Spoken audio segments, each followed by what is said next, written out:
TheoTrade. This is Don Kaufman. It's March 29th, 2019, and you are watching the TheoTrade Weekend Update. All right, first quarter, people, it's in the books. It's the end of the inning. Well, effectively what I'm talking about, again, it's the end of the first quarter. And a lot of fund managers right now are claiming, victory is mine. Why? Well, the S&Ps are roughly up about 13%, just shy of about 13%. But what we are claiming, of course, it's one of the best quarters on record in the last decade. What's not being mentioned all that much, however, is the fact that the previous quarter, of course, that's the quarter ending December of 2018, was one of the worst quarters on record, and the fourth quarter, of course, was worse than the first quarter, okay, rallying back up. So effectively, where does that leave us? Well, still net. If you look at, Q4 and Q1, we're still down, but it's not necessarily that the the end of the quarter is here that really is on my mind. There's a few points I want to make in this kind of video portion. Then we're going to get quite deep into some very, very specific discussions because I found some interesting opportunities that I'm going to show you here momentarily. Anyway, one of the first things that I want to talk about is, it's not the end of the quarter that I'm concerned about. It's, first of all, it's the gravity points. For those of you that have no idea what gravity points happen to be, they're very specific levels, really definitive levels inside of the S&Ps. Specifically, we've been talking extensively about 2811 inside of the S&P futures. If you missed this past week of trade, we were just kind of channeling off the 2811. The other gravity point that we have, of course, to discuss is 2842. Where do you think we close this week? Well, just shy of 2842. So when we open up again, of course, on Sunday night, we're very likely to trade right into the gravity point, getting sucked right up there to about 2842, and we'll move forward from there. Now, where are we going to move forward to? Again, what we're trying to do with these gravity points is provide you, definitive edge in giving a range, and using the gravity points for risk control. Again, I'll explain that a little bit as we move forward into some charts. Now, the other point that I want to make on this video portion is about the bonds. The bonds remain firmly in control of this marketplace. Bar none, it's the bonds that are driving a huge amount of the order flow. The bonds, they effectively continue to rally. As long as those bonds are rallying, it's putting, this infinite pressure on the financials. And the financials, they really surprised me this Friday, and again, this Friday being today, they surprised me because the bonds happened to sell off ever so slightly, but the financials, they didn't necessarily rally. This, again, it leaves us in kind of a catch-22, which I'm going to explain here momentarily, because what I'm not telling you, and I'm going to show you here in a moment, is there were some extraordinary trades done inside of the financials, specifically the XLF, which actually brings me to my second point that I want to make here before we dive into this, and that's options volume in general. This week was dead by dead. I mean, options volume inside of the SPX, specifically today, it's a Friday, there's an expiration. There's an expiration every Friday, but there's an expiration. You expect a little oomph to the marketplace, given the fact that we've seen some recent volatility. The SPX did 66% of its normal volume versus the previous 5 days. If we took a look at the spiders did basically 50%, of the normal volume, again, versus the previous 5 days. So volume was just getting lighter and lighter and lighter. What it tells you is that they're not engaging right now. I mean, yeah, the S&Ps are moving up a little bit. We're just kind of hedging. I think everybody's kind of watching the bonds seeing some extraordinary volume. But I'll give you another point over here. The VIX today did 38% of its normal volume. Effectively, it's saying, no, I'm not getting involved at these levels. I mean, that's what you have to kind of read into this. However, and again, this is what I'm going to show you in the XLF. The XLF, absolutely massive option volume today. Somebody is positioning themselves very, very large. Stay tuned for that one here in just a moment. All right, finally, before we get into some of the specifics over here, well, we got to talk a little bit about the IPO marketplace because, well, we're getting a ton of emails about it. So, well, let's talk about it. Lyft comes out today, right? So effectively it was priced at about 72 bucks. The first trade was substantially higher. The stock started drifting a little bit lower. Now, I'm not one that loves to talk about quote unquote trading in an IPO. You can't really trade an IPO. Why? Well, you can buy the stock or you can buy the stock. I mean, you can't get short. There's no options yet available. That'll come. But when the option markets initially get listed on an IPO, they first of all, most of them don't have weeklies, and then they don't have penny increment options.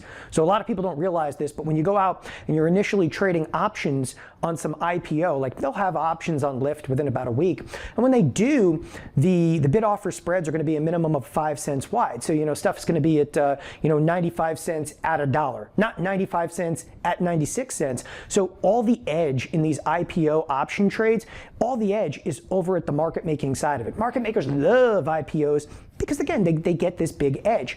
But it's not so much, again, the IPO market, and the option market specifically to IPOs that has me interested. You have to understand what Lyft represents right now. So Lyft, again, they go public, yada, yada, yada. It's about 24 billion. The market cap jumps up even close to 30 billion at points today. Listen, this particular IPO, all right, it's the marquee for all the other IPOs to come. Unicorns have been waiting, all right? Venture capitalist firms are chomping at the bit. They're salivating right now. They need the perfect time to get Uber out. They got to get Airbnb out. They got to get Slack. They got to get Robinhood. They got to get WeWork. They got to get Pinterest. What else we got? I mean, I can go on and on and on. These are all, I think I just listed like, 7 or 8, but these are all what we could term, okay, the unicorns. And these unicorns have been sitting around, with valuations that are just in ridiculous territory. I think the last I saw was Uber was somewhere around $70 billion. Sure, sign me up for that one. But again, this is the epitome of the IPO market, is all based right now on how Lyft is going to perform, not just in the next couple of days. Give it a little bit of time, because a few more major IPOs, they might try to sneak them out before summer. Then summer's going to be dead. Then, of course, we come into fall. And the fact that the S&Ps are up right now in the first quarter, 13%, you have to recognize, I think they waited a little bit too long. And at this point in time, we're already up 13%. It ain't getting any better than that, people, right? Maybe we trickle up a little bit more. We could expect some volatility. Nevertheless, it's going to be a very challenging IPO market coming up. With that, let's get into it. Let's talk a little bit about some of this options volume that I was mentioning inside of the XLF, and I want to give you some specifics about what to expect in the coming days as it pertains, of course, to the bond market. Let's get to it. To the charts and trades we go. Let's start in the S&P futures, as we were talking about just moments ago, talking a little bit about, of course, our gravity points, and that's exactly what I am going to point out. As throughout the course of this week, we have been doing nothing but really channeling between gravity points. Now, bear with me for just a moment. For those of you who are a little bit newer, the gravity points, of course, are listed effectively right here, all the way down, starting at 25.75, 26.26, 26.82, 27.31, the oh-so-important 28.11, and we're sitting right now, 28.42 to the upside, 29.11. Again, let's get into it. Let's actually zoom in for just a moment. What I'm going to do is I'm going to take my daily chart. I'm going to knock it down to a 30-day, 1 hour. And again, make a quick point about these particular gravity points. Effectively, what we've seen, again, in a tremendous amount of recent trade, much more than 30 days. In fact, just to make a quick reference to this, I'm even going to go back. This is 180 days, 180 days at 4 hours, right? So now we're actually encompassing, of course, more than a few quarters in here. This is us riding all the way at the 29.11, okay, stopping at 28.42, dropping all the way to the 27.31, only to go to 28.11, to ping back down to 27.31. We dip hard at 26.82, touchdown to 26.26, rip. Okay, listen, all we're doing, and I just want to point this out, we're pinging back and forth, okay, amongst these gravity points, and we have been for a considerable period of time. Now, back in December, that's when things got absolutely hideous. It's because we effectively lost, okay, that edge. It lost our ability to be able to manage our risk to a degree, as well as we came under 25.75. Now, there's a ton of different ways to be able to use these gravity points, but one of the ways that I want you to think about on a day-to-day basis is managing your risk. It's effectively looking at all right, so, we're at 28, and I'll just give you a quick reference to this, because again, I don't think enough people understand, what's really, in play when I'm talking about these gravity points. I'll just give you a kind of a quick interpretation. So let's say that we open up next week and we tag this right up here. What is that number? It's 28.42. So we tag 28.42. The market starts to effectively head south. Okay. That you have a stopping place. You know that you have a risk marker right here. And that risk marker is at 28.11. So you can actually use this either on an intraday basis or on a day-to-day basis to kind of mark risk off of. Effectively, what you're going to tell yourself is, well, we're either going to come down to the 28.11 or we're going to explode back up to the 28.42. People, okay, these are stopping points along the way. If you don't necessarily believe that, just take a look back. I mean, you can't get any more, again, definitive than this. Here's a stopping point again. We're just a little earlier, a couple of weeks ago, we exploded the upside. By the way, when I say a stopping point, this is an hourly chart. We came up here, there's an hour, another hour, another hour, another hour, another hour. This is multiple days of trade. When it starts to come down to it, we explode back off of the gravity point only to come back down, touch it, hang out there some more. Okay, touch again the gravity point. These things are incredibly, incredibly insightful when you start to learn to kind of anticipate that, all right, we broke off the 28.11, and I'll give you an exact point that happened again this week. On Thursday here, we broke off again this 28.11, started to head a little bit higher. And from here, again, you can kind of use these gravity points as a risk marker. Then you're expecting us to explode pretty much right into where we did. I mean, that's what we anticipated for Friday, was a move literally, okay, to 28.42. So there's many other kind of fashions of trade that you could use like intraday for these gravity points. Nevertheless, I just wanted to show you how to use them as a little bit, if you will, risk markers, because effectively, as I said, all we're doing, and I love to pull up that 180-day 4-hour chart, is pinging back and forth. And again, to the statement about gravity points, it is shocking how well we'd have adhered to these gravity points, literally highs and lows. And this is not based on Fibonacci, nothing like that. It's just based on again, a lot of research and a lot of risk management over many, many years. We're able to pull very specific levels out of this marketplace. With that, let's move past a little bit of the gravity points. As I was mentioning a moment ago, I was talking about the kind of the year-to-date percentage. So let's actually pull up the spiders for a second. So the spiders, again, they effectively closed what? Up about 13%. As I said, a lot of the fund managers, they were coming out of the woodwork, right? They're coming out of the woodwork. People you've never even heard of before. They were like, yeah, this is the best start, in a decade to the marketplace. They seem to completely, disregard what happened ultimately back here, which still leaves them net where? Down. And that's not me being a bear. That's just me being like, listen, some of the garbage that you hear on Wall Street, you got to kind of push it aside. Open up more than maybe a 1 quarter chart. But it's funny because everybody kind of, they kind of demark, time, and they do it in, again, it's 2019 now. So they just mark time forward from 2019. It's like, okay, 2018, that's behind us. It's ancient history. But net, if you're long the spiders, okay, you're still what? You're just grinding right now. You're grinding. And one of the points that I want to make, and the reason I was kind of, mentioning like, all right, we're just marking time over here and we've rallied back up to a degree. Okay. One of the points I'll continually make, it has everything to do with risk reward. And it's very difficult for me as a trader, as an investor. Okay. And yes, even though I trade, and I trade actively, and I trade intraday, and I put on in-out spreads, and I'll sell premium when volatility is up, which it's not up right now. But put all that aside for a second. Okay. I still look out over the horizon and I think to myself, like, it's just not a viable risk reward scenario from me. So one of the overwhelming themes of me being net bearish, it isn't just because like, oh, this market's going to tank, it has to do with risk reward. It has to do with seeing, the indices up 13%, okay, in a product that an average year is only up what? About 8%. So the S&P 500 and the average year is up about 8%, depending upon what kind of mathematics you use. So is that including dividends? Is that including this? And is that including that? Anyway, it's about 8% on average.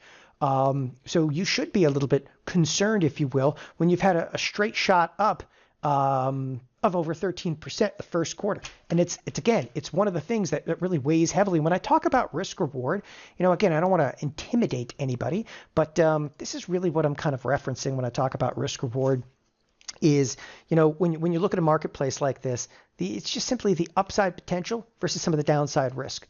Okay. And I don't mean to have my own bias in this whatsoever. You ask yourself in every position that you get into, when you go out and you firmly buy a stock, and listen, I'm not even mentioning stock right now. I'm worried about your 401k. I'm worried about people's retirements right now, right? What's the upside potential? Okay. On just this chart. Come on. It's the spiders. What's the upside potential versus some of the downside risk? And just looking at even a 3-year, it's intimidating as can be. But then again, we hear that we have, don't worry, the Fed's back in the picture. I got your back, baby. The Fed's got your back. Do they? All right, and that's one of the things that you really have to kind of continue to ask, like moving forward. Does the Fed really, have our back over here? We are eventually, okay, and this is completely my opinion, we're eventually going to hit a tipping point where the marketplace, okay, it's not about the Fed having the back. The marketplace knows that the yield curve is already inverted, and the marketplace could very well turn against the Fed. I mean, you literally have, okay, politics right now supporting an entire marketplace. You don't believe it? Come on, Treasury Secretary, before stepping into a meeting, all right, this morning, before he steps into a meeting, he actually tweets out, this thing is going well with China, gonna love it. And the S&Ps jump on it, all right? They've actually got the Fed that's done the complete 180.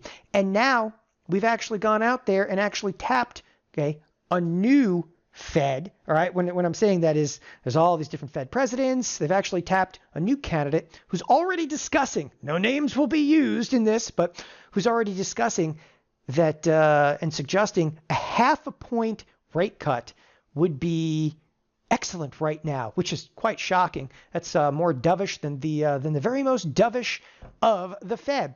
Nevertheless, okay, when I take a look at the bonds, all right, the bonds, again, they're going to make me a little nervous here because, as I said a moment ago in the video portion, the bonds, they're the key player. Okay, they're absolutely the key player. They were the key player this entire week. Let's actually zoom in a little bit on some intraday trade. What left me a little bit baffled here is that today, again, specifically these bonds, they sold off a little bit today. They sold off, but the financials didn't really rally all that much. And I said it left me a little bit baffled. But net over the week, okay, and we're actually going to back out to like a little bit of the last couple of weeks, but specifically this week, the bonds continued their rip to the upside. Now, this is what leaves us in a very, very precarious situation.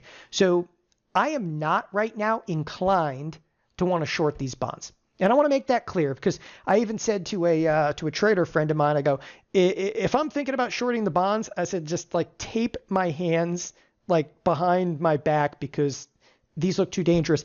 And when I say that, I mean, hey, take a look at a 3-year. On a 3-year chart, tell me, okay, can these bonds continue to go higher? Absolutely, they can. The contrarian in me looks at the bonds and thinks to myself, yeah, these bonds could absolutely back off.